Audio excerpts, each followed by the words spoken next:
start by this year. अभी कहानी पे थोड़ा टाइम लग गया क्योंकि कहानी अच्छी चाहिए हमको. Definitely, I mean इक्वेशन बदलते रहते हैं यार. क्या होता है कि सोशल मीडिया इतना बढ़ गया है कि कभी कुछ ज़्यादा दौर तक अगर हमारी फिल्में चलती नहीं तो ऐसे सन्नाटा सा छा जाता है. जी हाँ दोस्तों, आपने बिल्कुल सही सुना कि बॉबी देओल भी जो कि अब खेसारी लाल यादव के समर्थन में आ उतरे हैं मैदान में. ये बात है जो कि संघर्ष मूवी 2 को लेकर जो कि यहाँ पे आंदोलन चलाया जा रहा है कि ये फिल्म में कुछ जो कि धार्मिक चीज़ों को वो किया गया है, लेकिन फिलहाल में टीजर देखने के बाद ऐसा कुछ भी नहीं लगता है. आपका क्या राय है?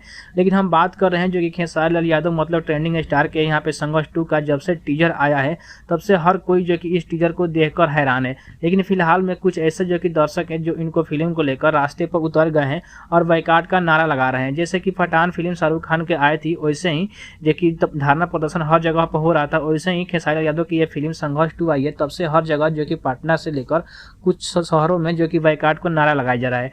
तो फिलहाल समर्थन में उतरते हुए बॉलीवुड कलाकार बॉबी देओल ने इन सारों को चुतिया साबित करते हुए ये बताया कि इनके पास कोई भी काम नहीं होता है.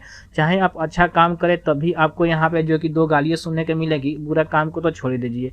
लेकिन अभी तक आपने जो कि संघर्ष 2 का जो कि टीजर नहीं देखे हैं, जरूर देखिएगा. ये बहुत ही धाकड़ जो कि टीजर बनाई गई है, जो कि मान सकते हैं कि भोजपुरी में आज तक ऐसा कोई भी जो कि सिनेमा नहीं था जो कि इस सिनेमा को टक्कर दे दे.